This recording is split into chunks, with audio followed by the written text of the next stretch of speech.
நான் 7 எஸ் சொல்ல போறேன். விரல் விட்டு என்றவங்க எண்ணிக்கலாம். முதல்ல நீங்க முக்கா பங்கா குறைக்க வேண்டிய ஒரு எஸ் இருக்கு சார். அந்த முக்கா பங்கா குறைக்க வேண்டிய முதல் எஸ்க்கு பேரு சுகர். சர்க்கரையே போடாம குடிக்கமாங்க, வேண்டாம். முக்கா சர்க்கரை போட்டு காஃபி இன்னில இருந்து குடிச்சு பாருங்க. முதல் 2 நாள் ஒரு மாதிரி இருக்கும், ஆனா உடம்பு 3ஆம் நாள்ல இருந்து அதுக்கு அடாப்ட் ஆயிடும். ரெண்டாவது எஸ், அரை பங்கா குறைக்க வேண்டிய ஒரு எஸ் இருக்குங்க, அதுக்கு பேர் சால்ட். அரை உப்பு போட்டு நீங்க சாம்பார் சாப்பிடுங்க, அரை உப்பு போட்டு கீரை சாப்பிடுங்க, அரை உப்பு போட்டு ஒரு புடலங்காய் சாப்பிட்டு பாருங்க. ஒரு நாள்ல உங்க உடம்பு வந்து நீங்க ரொம்ப ஆரோக்கியமா ஃபீல் பண்ணுவீங்க. உங்களுக்கு வேர்க்கும் போது கஷ்டமா இருக்காது, வேர்த்தா நல்லா இருக்கும். மூணாவது, நீங்க வந்து 1/4 பங்கா குறைக்க வேண்டிய ஒரு எஸ் இருக்குங்க. அந்த எஸ்க்கு பேரு ஸ்ட்ரெஸ். என்ன வந்தாலும் ஒரு ஸ்ட்ரெஸ் வந்துரும் தெரியுமா? ஃபங்க்ஷனுக்கு டைமுக்கு வரலனா ஒரு ஸ்ட்ரெஸ், டைமுக்கு வந்த பிறகு அது வந்து டைமுக்கு மத்தவங்க வரலனா ஒரு ஸ்ட்ரெஸ். எந்த ஸ்ட்ரெஸ்ஸா இருந்தாலும் 15 நிமிஷத்துக்கு மேல அதை பத்தி யோசிக்க கூடாது. உட்கார்ந்துடலாம் ஒரு 1/4 மணி நேரம் அதை பத்தி யோசிக்க போறேன், நல்லா 1/4 மணி நேரம் பெருமூச்செல்லாம் விட்டுட்டு அதுக்கப்புறம் அதை பத்தி யோசிக்கவே கூடாது. 4வது எஸ், முக்கியமான எஸ், ஜீரோ ஆக்க வேண்டிய ஒரு எஸ் இருக்குங்க. மொத்தமா கட் பண்ண வேண்டிய ஒரு எஸ் இருக்கு. அந்த எஸ்க்கு பேரு ஸ்மோக்கிங். எப்பவோ ஏதோ வயசுல யாரோ ஒருத்தர் வந்து கத்து கொடுத்த ஒரு பழக்கம். நாம சும்மா தான் இருப்போம், ஒரு ஃப்ரெண்டு வேணும்ட்டே நம்ம முன்னாடி அடிச்சு மூஞ்சிலே விடுவான் தெரியுமா? நாம வந்து வேண்டாம் வேண்டாம்னு நீ அடிச்சு பாரு அப்படிமா. அப்படி எடுத்து வாயில வச்சு நாமள அப்படி ஒரு இழுப்பு இழுத்தணும், இருமல் வரும். வேணாண்டா அவன் சொல்லுவான், இருமல் வந்துருச்சா அப்ப சேர்ந்துருச்சுன்னு அர்த்தம், ஒட்டிக்கும் அப்படிமா. அது வந்து ஏதோ ஒரு பயங்கரமான ஒரு பாக்ஸிங் கத்து தர மாதிரி கத்துருவாங்க. ஆனால் யாரோ ஒருவனால் ஆரம்பித்த அந்த ஸ்மோக்கிங்கை உங்கள் வீட்டில் இருக்கக்கூடிய மகனுக்காக, மகளுக்காக, பேர பிள்ளைகளுக்காக இன்னைக்கே தலையை சுத்தி தயவு செய்து தூக்கி வீசுங்க. ஒவ்வொரு சிகரெட்டும் உங்களுக்கு நீங்களே வைத்துக் கொள்ளக்கூடிய கொள்ளி. 5வதா ஒரு எஸ் இருக்குங்க, அது மட்டும் தான் நீங்க நிறைய இன்க்ரீஸ் பண்ணும். அந்த எஸ்க்கு பேரு ஸ்லீப்.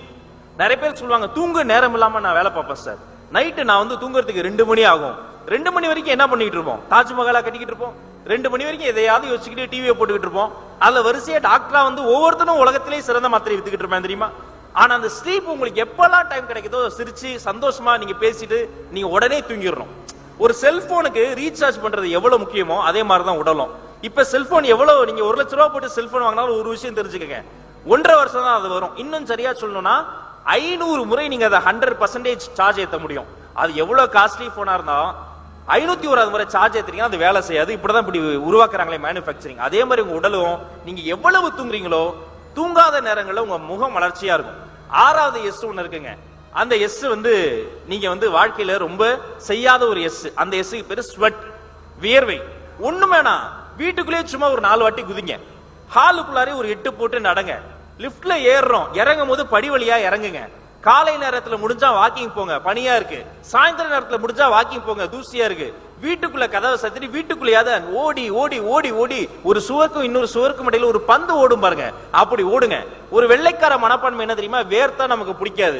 வேர்த்தா அதுக்கு நிறைய வச்சிருப்போம், கர்ச்சீஃப் வச்சிருப்போம், ஏசி போட்டுக்குவோம், ஒரு ஃபேன் வச்சுக்குவோம். இப்பெல்லாம் கையோட ஃபேன் வந்துருச்சு தெரியுமா? இவ்வளவும் இதுக்கு அந்த வேர்வை வந்து வந்துடக்கூடாது. ஆனா உண்மையிலேயே வேர்வை வழியா தான் டாக்ஸின்ஸ் வெளியேறுது. எத்தனை எஸ் சொல்லியிருக்கோம்? 5 எஸ் சொல்லியிருக்கோம். 6வது எஸ் ஸ்வெட். முக்கியமான ஒரு எஸ் இருக்கு. இந்த எஸ் வந்து நீங்க வந்து அடிக்கடி செய்யறது. அந்த எஸ் என்ன? இன்னும் ஒரு எஸ் இருக்கு, யாராவது சொல்லுங்க. எஸ்னா சாப்பாடு. தெய்வமே,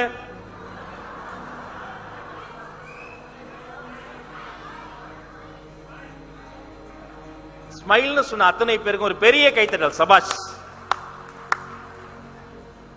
சத்தியமா சொல்றேன், நீங்க எவ்வளவு நல்லா இருக்கணும்னு நினைக்கிறாங்களோ அதுல 4 பேர் நீங்க நல்லாவே இருக்க கூடாதுன்னு நினைப்பான் தெரியுமா? எங்க உட்காரோங்கிறதுல நாம கண்டுபிடிச்சிடலாம்.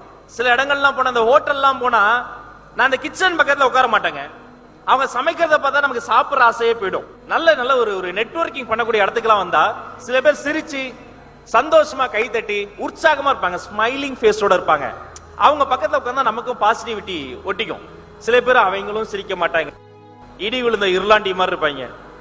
நாம லேசா கை தட்டி சிரிச்சா எட்டி பார்ப்பாங்க, சந்தோஷமா இருக்க, உனக்கு என்னப்பா, பயங்கர சந்தோஷமா இருக்க. நண்பர்களே, ஏன் ஸ்மைல் முக்கியம்னா, சிரிப்போட ஒருத்தர் கிட்ட பேசும்போது அதை விட பாராட்ட அவங்களுக்கு எதுவுமே கிடையாதுங்க. முக்கியமான விஷயம், சுவிட்சர்லாந்து கேள்விப்பட்டிருப்பீங்க, சில பேர் போயிருப்பீங்க. உலகத்தின் அழகான வெள்ளை நாடு சுவிட்சர்லாந்துல மே மாசம் 24ஆம் தேதி அவங்க நேஷனல் சயின்ஸ் டே கொண்டாடுறாங்க. ஏன்? அன்னைக்குதான் அவங்க நோபல் பரிசு வாங்கினாங்களா, சுதந்திரம் வாங்கினாங்களா? ஒண்ணும் கிடையாது. 2004ஆம் ஆண்டு மே மாதம் 24ஆம் தேதி அந்த ஊருக்கு ஒருத்தர் ஒரு 5.5 மணி நேரம் வந்துட்டு போனாரு. அது நேஷனல் சயின்ஸ் டேன்னு கொண்டாடுறாங்க. வந்து போன மனிதரின் பெயர் ஐயா APJ Abdul Kalam. Switzerland national science day கொண்டாடுகிறது. காலையில எழுந்தவன ரயில்வே ஸ்டேஷன் போய் பேப்பர் தான் வாங்கிட்டு வீதி வீதியாக சென்று வீடு வீடாக சென்று அந்த பேப்பரை போட்ட ஒரு சின்னஞ்சிறு சிறுவன் அதே பேப்பரின் தலைப்பு செய்தியாக வந்த வரலாற்றின் பெயர் ஐயா ஏபிஜே அப்துல் கலாம். இப்பதான் முக்கியமான கேள்வி. நம்ம தமிழ்நாட்டு மண்ணில் பிறந்து கவர்மெண்ட் ஸ்கூல்ல படிச்சு ஒரு நாளைக்கு 2 வேளை தான் அவங்க ரொட்டி சாப்பிடுவாங்க. அக்னி சிறகுகள் அந்த இடத்த படிக்கும் போது அழுதுட்டேன். அதுல கருகி போன ரொட்டியை அவங்க அப்பா எடுத்து சாப்பிட்டு வரான் டெய்லி. ஏன்பானா எனக்கு வந்து கருகின ரொட்டி பிடிக்கும்னு சொல்றாரு. அவர் தூங்கும் போது கலாம் கேட்கிறாராம், வாப்பா உண்மையிலேயே உங்களுக்கு கருகின ரொட்டி பிடிக்கும்? அதுக்கு அவங்க அப்பா சொல்றாராம், மகனே இந்த கருகின ரொட்டி உங்க அம்மா வேணும்னே சுடல, நம்மள மாதிரி அவங்களும் வெளியில வேலையெல்லாம் பார்த்துட்டு போய் பல வீடு போய் வேலை பார்த்து வீட்டுக்கு வந்து கஷ்டப்பட்டு சமைக்கிறாங்க. ஒரு கருகின ரொட்டி சாப்பிட்டா என்னுடைய வயிறுக்கு ஒண்ணுமே ஆகாது. நான் ஒரே ஒரு வார்த்தை திட்டிட்டு அவங்க அம்மா மனசு காயப்படடான்னு சொன்னாரு. அப்படிப்பட்ட வாப்பாக்களும் அம்மாக்களும் சேர்ந்து வளர்த்த இந்த கலாம் என்ற ஒரு மனிதன் உருவாகி இன்னைக்கு சுவிட்சர்லாந்துல 5 மணி நேரம் வந்து போனதுக்கு ஒரு நாடே அது சயின்ஸ் டே கொண்டாடுது பாருங்க. அவர் தான் நான் சொன்ன 7 எஸ்ஸையும் ஃபாலோ பண்ணிருப்பார். சிரிச்சுக்கிட்டே இருப்பார் தெரியுமா? அதிகாரிகள் கிட்ட போய் தொழிலதிபர் கிட்ட போய் நான் பேசும்போது சிரிச்சா பரவாயில்ல. சின்ன குழந்தை தப்பு தப்பா இங்கிலீஷ் பேசுவான், பேசட்டும் விடு, டாக் டாக் அப்படிம்பாரு. சிரித்த முகத்தோடைய ஒரு குழந்தை மனசு அவருக்குள்ளே வச்சுக்கிட்டே இருப்பாரு. அப்படி நமக்குள் இருக்கக்கூடிய என்றோ நாம் தொலைத்து விட்ட குழந்தையை, என்றோ அந்த சிரித்துக்கிட்டே இருக்கிற அந்த குழந்தையை ஸ்ட்ரெஸ்னால் தவற விட்டோமே, அப்படிப்பட்ட குழந்தையை மறுபடியும் மகிழ்ச்சியான ஒரு குழந்தையை இந்த உலகிற்கு நம்ம நமது முகத்தின் மூலமாக வெளில கொண்டு வருவோம். அப்படி வந்துட்டா இந்த மேடை மட்டும் கிடையாதுங்க, நம்ம வாழ்க்கையே மகிழ்மதி மகிழ்மதி மகிழ்மதி என்று சொல்லி வாய்ப்பளித்த நல்ல உள்ளங்களுக்கு நன்றி பாராட்டி விடைபெற்று செல்கிறேன். நன்றி.